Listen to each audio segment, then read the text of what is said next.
Əziz bacılar və qardaşlar, hər birinizi salamlayıram. Atamız Allahdan sizə lütf və sülh olsun. Yəqin ki, siz bazarda olmusunuz və bazardan nə isə almışsınız. Meyvə, tərəvəz, olub elə bir yəqin ki, elə bir.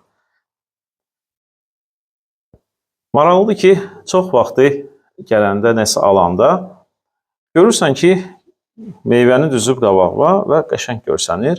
Amma satıcı çox vaxtı onun pis tərəfini özünə tərəf qoyur ki, sən onu görməyəsən. Sən ancaq görürsən onun yaxşı tərəfini. Amma onun pis tərəfi onun özü tərəfindədir. Və tez-tez qoyur, sonra o yığır bir paketə ya kuloka ki, sən onu görməyəsən. Bax, insanlar da çox vaxtı elədir.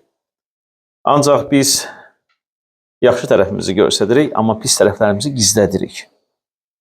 Və yaxud görürsünüz ki, doğrudan da qəşəng bir alma satılır. Görürsünüz ki, götürürsünüz əlinizə, hər tərəfi qəşəng, yaxşıdır, alırsınız, gətirirsiniz evə, amma kəsirsiniz, içərisi çürük çıxır. Yəqin ki, elə də olub hadisə. Çox vaxtı bax, insanlar da zahirən yaxşı görsənirlər, amma daxildə necə olduqlarını yalnız özləri və Allah bilir. Gəlin birlikdə 2. Timofey 3-cü fəsil 5-ci ayəni oxuyaq.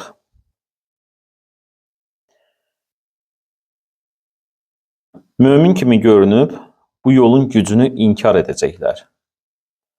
Bu cür adamlardan uzaq dur. Bugün biz çoxlarına sərt və bir qədər qorxulu görünə biləcək bu mətndən danışacağıq. 2. Timofey 3:5-də yazır ki, mömin kimi görünüb bu yolun gücünü inkar edəcəklər. Bu cür adamlardan uzaq dur. Amma maraqlıdır ki, Həvari Pavel bu sözləri Timoteyə yazır. Və axır zamanlarda çətin dövrlər barədə ona xəbərdarlıq edir. Və ona görə də gəlin birlikdə bir daha 3-cü fəslə, amma bu dəfə artıq 1-ci ayədən 5-ci ayədək oxuyaq.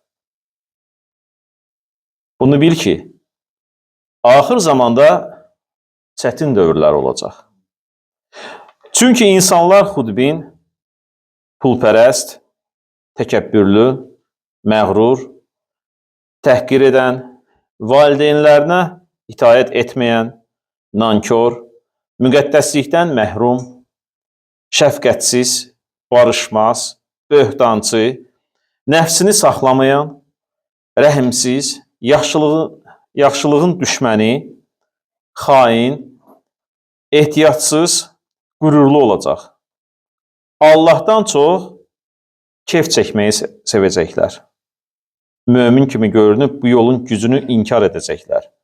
Bu cür adamlardan uzaq dur. O kənardan salih görünən, amma daxildə boş olan insanlardan danışır. Əgər iman, həyat yox, sadəcə forma olarsa, yəni yalnız zahiri görünüş, bilin ki, bu çox bir təhlükəlidir. Möminliyin görünüşü, xarici iman. Pavel xaricdən belə görünən insanlardan danışır. Bəlkə o insanlar məbədə, kilsəyə gəlirlər. Ola bilsin ki, müqəddəs yazını da oxuyurlar. Dua edirlər və ən təhlükəsi imanlı kimi görünürlər. Amma qəlblərdə onlarda tövbə və sevgi yoxdur. Bilirsiniz, bu yalnız xarici fasaddır. Baxırsan, məsəl üçün, binaya görürsən ki, çox gözəl görsənir. Amma qapını açıb girirsən içəri, görürsən ki, nə gündədir içərisi, heç remont da olunmayıb. Amma bayırdan çox gözəl görsənir. Matta 23-cü fəsil 27-28-ci ayələrdə yazılıb. Vay halınıza, ey ilahiyyatçılar və fariseylər, ikiyüzlülər. Çünki siz ağardılmış məqbərələrə bənzəyirsiniz. Onların bayır tərəfi gözəl görünür, daxili isə ölü sümükləri və hər cür murdarlıqla doludur. Siz də zahirən insanlara salih görünürsünüz. Daxilən isə ikiyüzlülük və qanunsuzluqla dolusunuz. Bunu Rəbb İsa Məsih fariseylərə və sadukeylərə deyirdi. Və eyni ilə də 7-ci fəsil 21-ci ayədə Mattanın Rəbb İsa Məsih artıq bizlərə müraciət edir. Mənə ya Rəbb deyən hər kəs səmavi padşahlığa girməyəcək. Lakin göylərdə olan atamın iradəsini yerinə yetirən ora girəcək.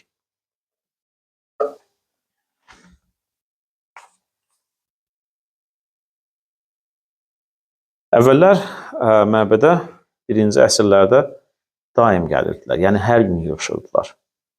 Və bu adət hətta bir neçə əsr davam edirdi. Bir insan hər gün məbədə gəlir, ibadət edir, daim gülümsəyir, amma evdə ailəsi ilə sərt davranır. Qonşular ondan yardım istəyəndə onlara kömək etmir. İş yoldaşlarını daim tənqid edir. Belə bir insan xaricdən mömin görsənir. Amma içdən isə qürurlu və soyuq bir adamdır. Xarici dini görünüş möminliyin gücünün göstəricisi deyil. Təəssüf ki, bəzən möminlik, çox təəssüf olsun ki, həyat yox, bir çox insanlarda bir rol olur.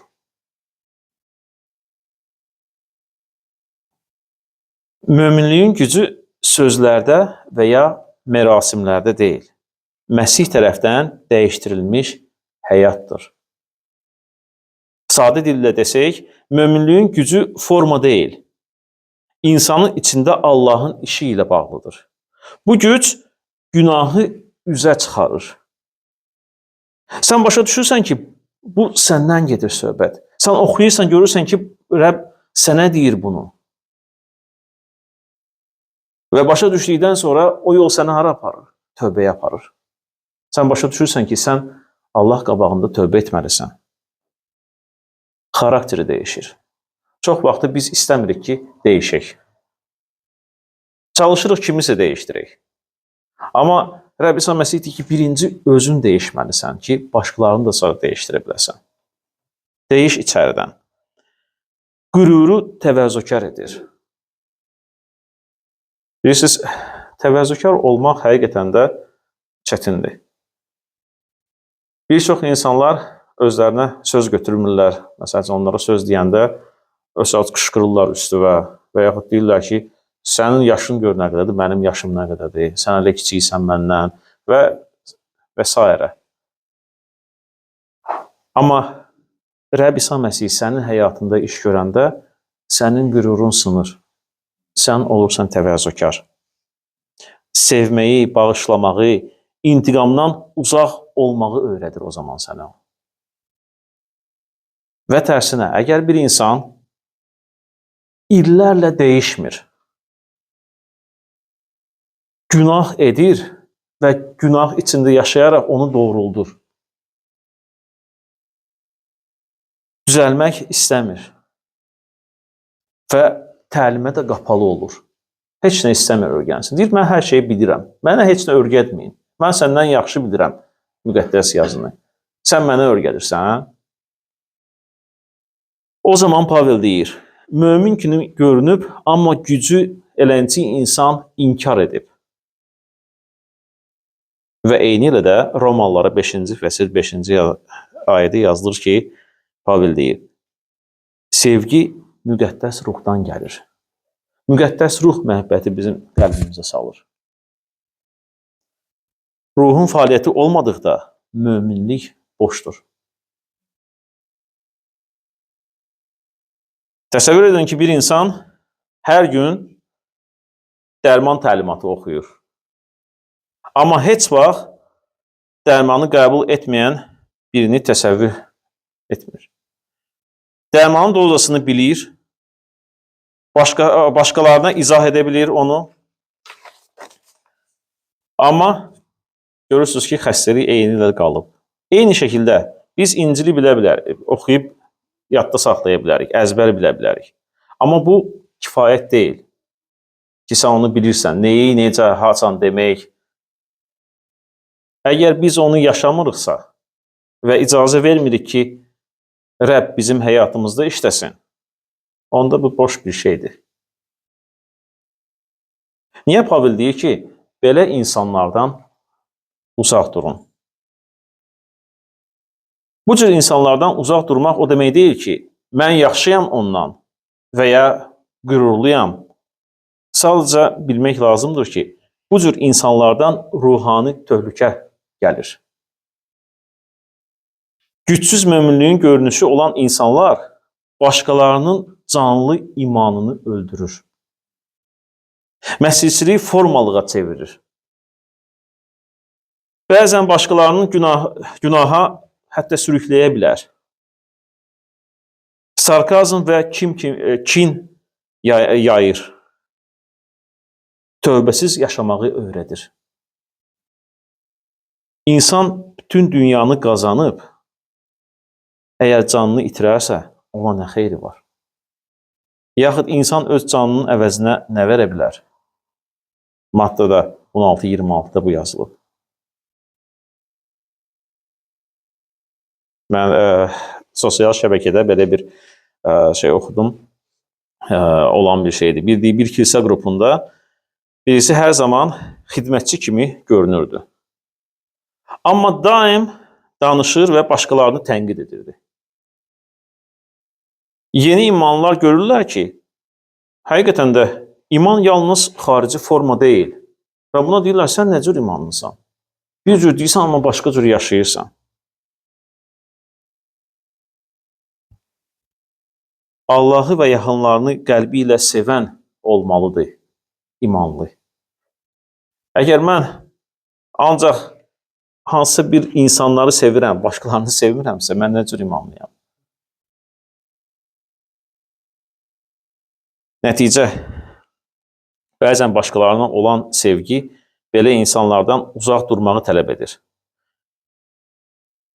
Sən elə insandan uzaq ol günah. Əgər görürsən ki, o sənin imanına zərər gətirir. Görürsən ki, o insan yalnız dildədir imanlı. Həyatda imanlı kimi yaşamır, hərəkət etmir. Elə insanlardan uzaq dur günah. Ən ruhani addım bəzən mübahisə etməməkdir. Sən bilirsən, sən onsuz da onunla danışanda o sənə qulaq asmayacaq. Və yaxud da ki, özünü qürurlu apararaq sənə daha da elə sözlər deyəcək ki, sən deyəcəksən ki, mən nahaq yerə bununla söhbət edirəm. Ona görə elə insanları düzəltməmək, uzaq durmaqdır. Və bunu həyatda hətta mən özüm də yaşamışam. Bilirsiniz, Həvari Pavel deyir ki, imanda olub olmadığını sən özün yoxla inan. Gör özün, heç olmasa sən özün imandasan. Ümmətin yalnız başqaları üçün deyil, şəxsən hər birimiz üçündür. Hər birimizin qəlbinə bir sual. Məsih mənim qəlbimdə və həyatımda yaşayır, yoxsa yox? İnamımın mənim gücü var. Mən tövbə edirəm ümumiyyətlə və açığam tövbəyə. Yoxsa günahı mən doğrulduram. Allahın mənim həyatımda müdaxilə etməsinə icazə verirəm, yoxsa ona qarşı dururam. Ən qorxunc şey də ki, bilirsiniz nədir? Həqiqətə yaxın olmaq, amma ona uyğun yaşamamaqdır. İmanlılar həqiqətə yaxındırlar. Həqiqətən çox yaxındırlar. Amma ona uyğun yaşamaq lazımdır. Pavel xatırladır. Özünüzü yoxlayın və iman yolunda olub olmadığınızı bilmək üçün sınaqdan keçirin. İsa Məsihin daxilinizdə olduğunu başa düşmürsünüzmü? Yoxsa sınaqdan keçmirsiniz? 2. Korintlilərə 13:5-də yazılıb. Hər dəfə biz Rəbbin süfrəsində əvvəlcədən biz bunu edirik. Biz fikirləşirik ki, Rəbb Məsih mənim üçün nə edib? Amma yaxşı olar ki, biz yalnız onu düşünməyək, qiymətləndirək və həyatımızda onu yaşayaq. Ki, Rəbb mənim üçün nə edib və mən nə etməliyəm?